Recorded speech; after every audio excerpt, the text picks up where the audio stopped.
वहीं कांग्रेस से टिकट नहीं दिए जाने के चलते गोरेलाल बर्मन ने पार्टी का हाथ छोड़ जोगी कांग्रेस का दामन थाम लिया है, जिसके साथ ही पामगढ़ विधानसभा क्षेत्र से बीजेपी और कांग्रेस की मुश्किलें बढ़ती हुई दिखाई दे रही है। आइए सुनवाते हैं पार्टी प्रवेश के बाद क्या कुछ कहा गोरेलाल बर्मन ने, और साथ ही पार्टी के प्रदेश अध्यक्ष अमित जोगी की क्या उम्मीद है बर्मन से। छत्तीसगढ़ में लगातार राजनीतिक उठापटक का दौर चल रहा है।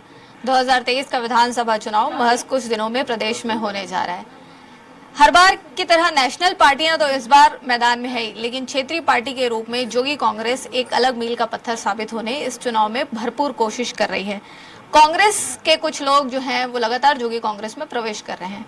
गोरेलाल बर्मन जी इस वक्त हमारे साथ हैं। आपने अब से कुछ देर पहले ही पार्टी प्रवेश किया है, इसके पहले आप कांग्रेस में रहे हैं, लोक कला के क्षेत्र से आते हैं। क्या वजह रही पार्टी में आने की?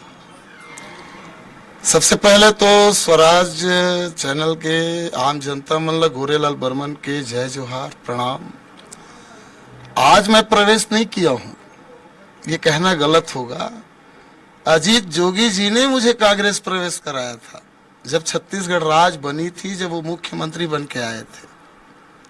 ये अलग बात है कि उसने अलग दल बना लिया। मैं जब तक कांग्रेस के सिंबल से 2008 में चुनाव लड़ लिया था, और 2008 में मैं कांग्रेस के सिंबल से चुनाव लड़ा, उस नैतिक जिम्मेदारी को मैंने बराबर निर्वहन किया।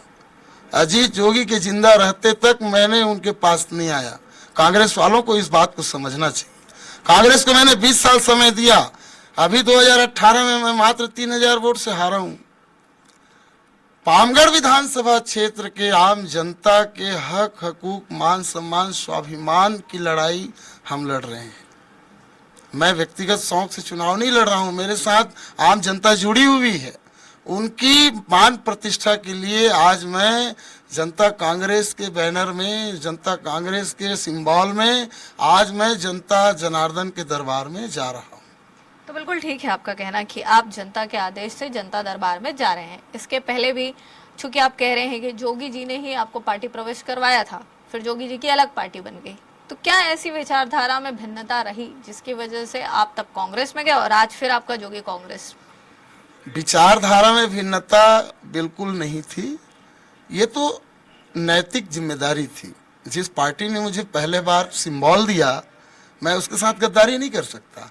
आज मैं अंतिम समय तक, यहाँ से लेके राज्य के नेता से लेके दिल्ली के हाई कमान तक मैंने अपनी बातें पहुंचाई कि आप समझ लो, यहाँ सिद्धांतों के खिलाफ, सत्य के खिलाफ जा रही है पार्टी। लेकिन उन्होंने कोई ध्यान नहीं दिया। उन्होंने अपने बड़े नेताओं के इशारे को, बड़े नेताओं के पसंद को महत्व दिया। इसलिए आज मुझे मजबूर होके, क्योंकि देखिए ये छत्तीसगढ़ राज्य है, हमारा राज्य है, हमें अपने फैसले लेने पड़ेंगे। दूसरे के ऊपर आश्रित रहेंगे, कब तक रहेंगे?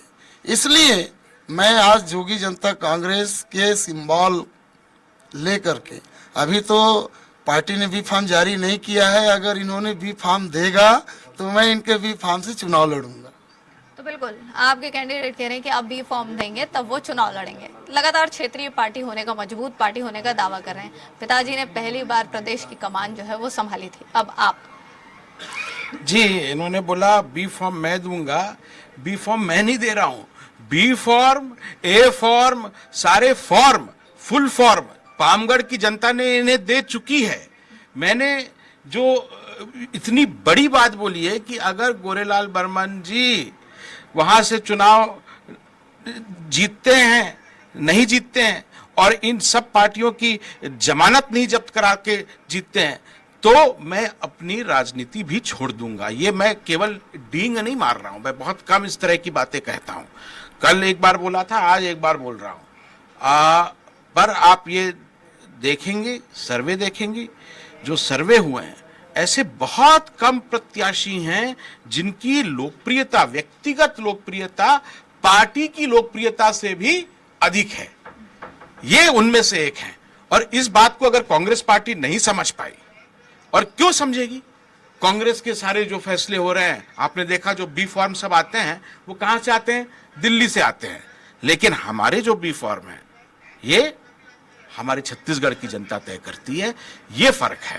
बिल्कुल, आप हर बार ये कहते हैं कि जो आपका बी फॉर्म है वो छत्तीसगढ़ की जनता तय करती है। क्षेत्रीय और बड़ी पार्टी होने का आप दावा हर बार करते हैं, लेकिन इस बार प्रत्याशी घोषित करने में कहीं कुछ देर तो नहीं हो गई? और कितनी सीटों पर जो बात है वो हर बार निकल कर आती है।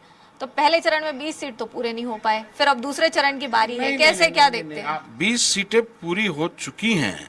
आपको कल ही पता चल गया कि श्री अनूप नाग जी, मैंने उस समय ओपन नहीं की थी इस बात पर, वो हमारे बी फॉर्म पर लड़ रहे थे। अब वो कोई टेक्निकल कारण हो गया, उन्होंने 10 लोगों के दस्तखत ले लिए, उनको लेना एक ही का दस्तखत था, इसलिए अब वो चलिए हमारी पार्टी से समर्थित हैं। यही चीज मैं आपको आगे बताऊंगा कि क्यों मैंने वो बाकी जो 3 सीटें छोड़ी हैं, वो थोड़ा समय का इंतजार करिए। पर हम लोग अभी तक 76 सीट्स अनाउंस कर चुके हैं और मुझे लगता है कि कुछ ही घंटों में बाकी सीटें भी अनाउंस हो जाएंगी। उसमें आपने देखा है कि हमारी पार्टी के भी जो कार्यकर्ता हैं उनको भी महत्व दिया गया है। जिन लोगों को महत्व राष्ट्रीय पार्टियों ने नहीं दिया, दोनों राष्ट्रीय पार्टियों ने नहीं दिया, उनको भी हमने अपने परिवार में स्थान दिया है, क्योंकि मैं केवल जो जनता की आवाज है, जो जनता का आदेश है, उस आधार पर निर्णय कर रहा हूं। आप कहां से लड़ने जा रहे हैं? मैं तो 90 जगह चुनाव लड़ रहा हूं। मतलब मुझे तो लगता है इस चुनाव में बीजेपी कांग्रेस नहीं लड़ रहे हैं, मैं ही दोनों से लड़ते हुए मतलब हर जगह जाता हूं, हर जगह लड़ रहा हूं। अब और मुझे कहां से आप लड़वाना चाहती है? 90 जगह लड़ रहा हूं, 91 जगह मेरी जाने की अभी हिम्मत नहीं है, 91 जगह है ही नहीं। तो बिल्कुल 90 जगह से खुद अमित जोगी जो है वो लड़ रहे हैं और दोनों नेशनल पार्टियों से जूझते हुए लड़ रहे हैं, ये कहना है अमित जोगी का। और लगातार राजनीतिक स्थितियां जो हैं वो प्रदेश में कहीं ना कहीं बदलती दिख रही है, जहां एक तरफ बीजेपी और कांग्रेस दोनों से रूठे हुए लोग अलग अलग पार्टियों में प्रवेश कर रहे हैं, तो वहीं जोगी कांग्रेस का भी कुछ ऐसा ही हाल है। कैमरा पर्सन भूपेंद्र के साथ स्वाति कौशिक, स्वराज एक्सप्रेस के लिए रायपुर से।